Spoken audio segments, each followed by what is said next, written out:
50-60। मैं हूँ आपकी मेज़बान अनमोल खालिद। नाजरीन, गुज़श्ता प्रोग्रामों में हमने तमाम एंगल से सीवरेज और बिजली के मसाइल को उठाया और हल्का NA 120 के अवाम के मसाइल को आला अहकाम तक पहुँचाने की भरपूर कोशिश की है। आज हम अपना प्रोग्राम मुख्तलिफ एंगल से कर रहे हैं। अवाम के मसाइल को एक अलग तरीके से ज़ेर बहस बनाएंगे। इसी हवाले से मेरे साथ स्टूडियो में मौजूद हैं हमारे सीनियर तज्ज़िया नगार मुजाहिद हुसैन साहब। आइए इनसे बात करते हैं। अस्सलाम वालेकुम। वालेकुम सलाम। जी सर, कैसे हैं आप? ठीक है, अल्लाह का शुक्र। अनमोल, आप सुनाओ, ठीक हो? खैरियत से हो? अल्हम्दुलिल्लाह जी, मैं ठीक हूँ। सर, सबसे पहले मैं आपको प्रोग्राम में खुशामदीद कहती हूँ। आपका बहुत शुक्रिया कि आपने हमें कीमती टाइम दिया। शुक्रिया अनमोल।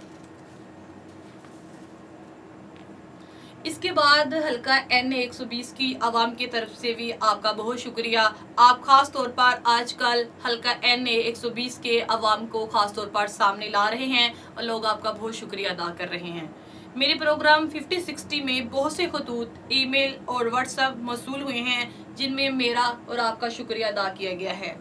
लोगों की दिलचस्पी को मद्देनज़र रखते हुए आज का प्रोग्राम है वो सिर्फ़ और सिर्फ इन पैगामात पर मुश्तमिल हैं जो हमें मौसूल हुए हैं। इसी के ऊपर हम बात करेंगे और इसको ज़ेर बहस बनाएंगे।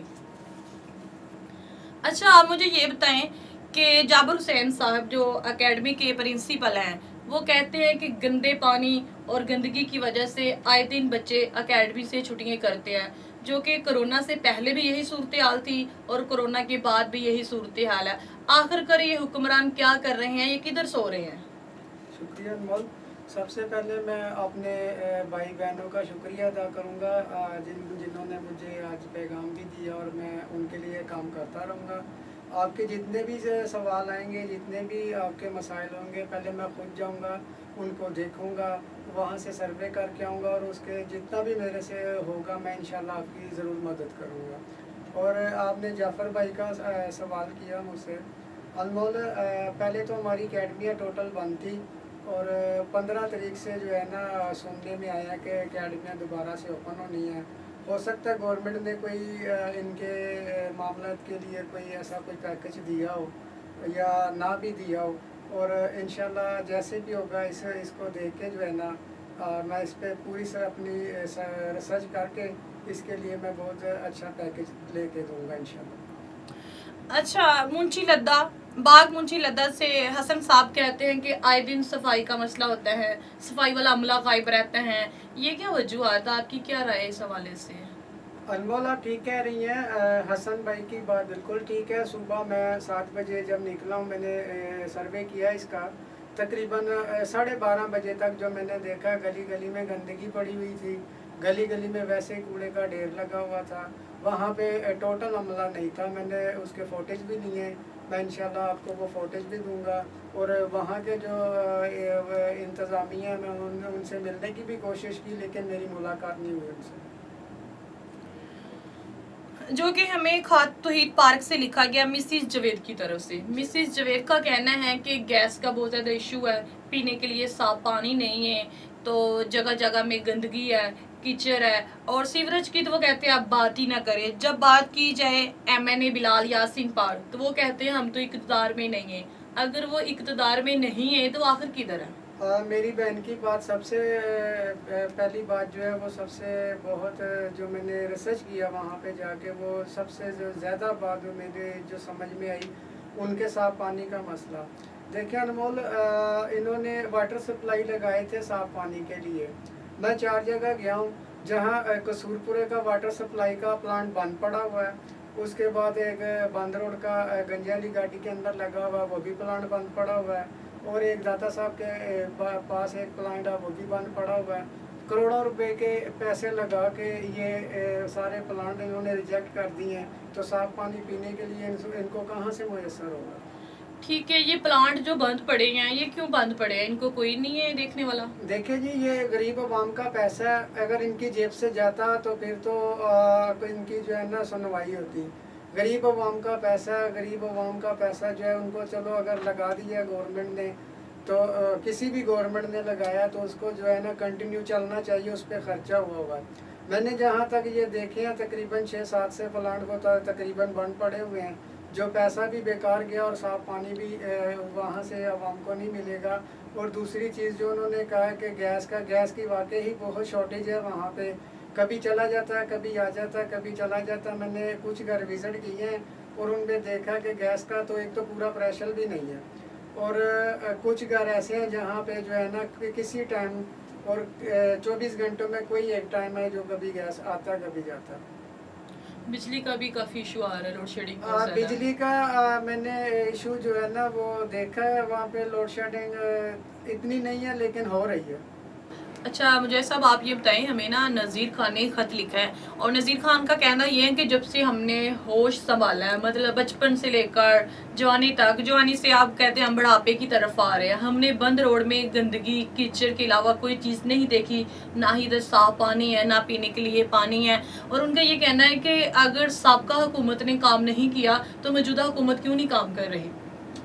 अनमोल, अगर बंद रोड की हम बात करें ना, बंद रोड का किस्सा अगर छेड़ लेना, यहाँ पे पहली बात तो ये सीवरेज का जो निज़ाम है ना वो है ही नहीं जहाँ से सीवरेज जो है ना दूसरे में कन्वर्ट हो सके। यहाँ अगर सीवरेज का इतनी आबादी है, तकरीबन 6-7 लाख से ज़्यादा आबादी है यहाँ पे, और छोटी छोटी नालियाँ बनाई हुई है इन्होंने, जहाँ पे ज़रा सा थोड़ा सा मसला बन जाए तो लोगों के घरों तक पानी चला जाता है।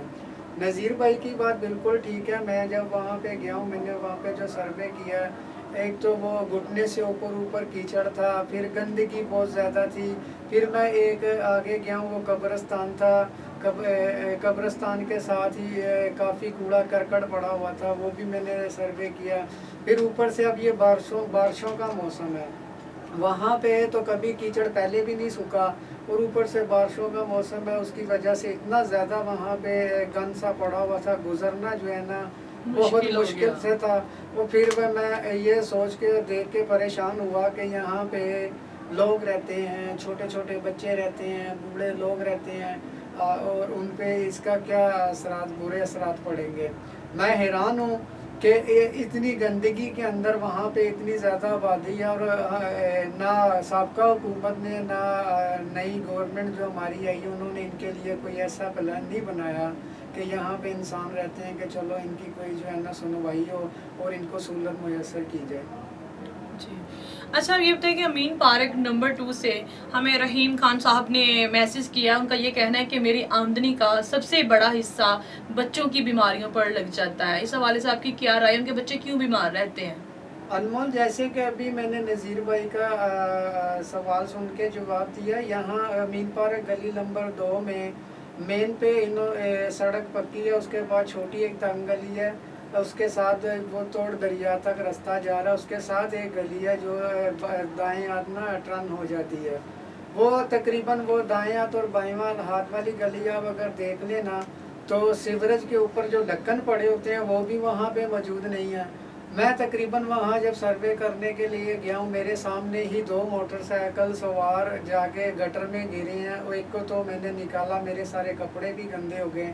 फिर छोटे छोटे वहाँ पे बच्चे हैं, ढक्कन नहीं है, और इतनी गंदगी और इतना मच्छर वहाँ पे, और ऊपर से इतनी ज़्यादा वहाँ पे गंदगी, मैं तो देख के परेशान हो गया हूँ कि ये लोग किस तरह गुजारा कर रहे हैं। गंदगी की वजह से सारी सी बात है, जरा सी में हो गई। असल बात तो यही है ना। देखें जी, अब वो बच्चे हैं छोटे छोटे, बड़े जो हैं वो तो एहतियात कर लेते हैं, अब माँ बाप उनके कितना इन बच्चों का ख्याल रखें कि 24 घंटे उनके ऊपर तो बैठ नहीं सकते, ना उनके साथ रह सकते हैं। बच्चे ना कभी हाथ धोए या ना धोए, वो हाथ लगे गंदे पानी पे खेल रहे हैं, बीच में गिर रहे हैं, नहा रहे हैं, तो वो बीमारी, इस टोटल बीमारी के अलावा और अलामत ही कोई नहीं बचती। अच्छा ये बताएं कि ये मालीपुरा पेट्रोल पंप से कासिम साहब कहते हैं, उनका ये कहना है कि शफीकाबाद पुलिस के मुहाफ़िज़ों को जब तक रिश्वत ना दी जाए तब तक ये कोई काम नहीं करते। उनका ये कहना है कि हम अपने बच्चों के लिए कमाए, जो ये हालात जा रहे हैं, या इन मुहाफ़िज़ों को रिश्वत दें, अगर रिश्वत ना दें तो ये काम नहीं करते। ये बताएं कि ये मुहाफ़िज़ किस चीज़ की है, किस चीज़ की हिफाजत कर रहे हैं आवाम की, जब इन्होंने चलना ही रिश्वत पे है। अनमोल, पुलिस का सारा महकमा रिश्वत नहीं लेता, कुछ लोगों की वजह से जो है ना सारे अफसरान हमारे जो है ना बदनाम है। बहुत से अफसरान ऐसे हैं जो लोगों की अपनी जेब से मदद भी करते हैं। ऐसे बेशुमार वाक़यात हैं। जब मैंने इनके कहने पे मैं गया हूँ, मैंने वहाँ पे रिसर्च किया, मैंने देखा। पहले मैंने पाने सिगटों वाली दुकानों से पूछा, उन्होंने कहा जी बिल्कुल आपकी ये ऐसा ही मामला है। फिर मैंने मोटरसाइकिल सवारों से पूछा, उन्होंने भी ऐसे कहा। अहले मोहल्ला से पूछा, उन्होंने भी ऐसे ही कहा। ये कुछ पुलिस के अफसरान हैं जिनकी वजह से जो है ना सब पे एक बदनामी का दाग बन जाता है।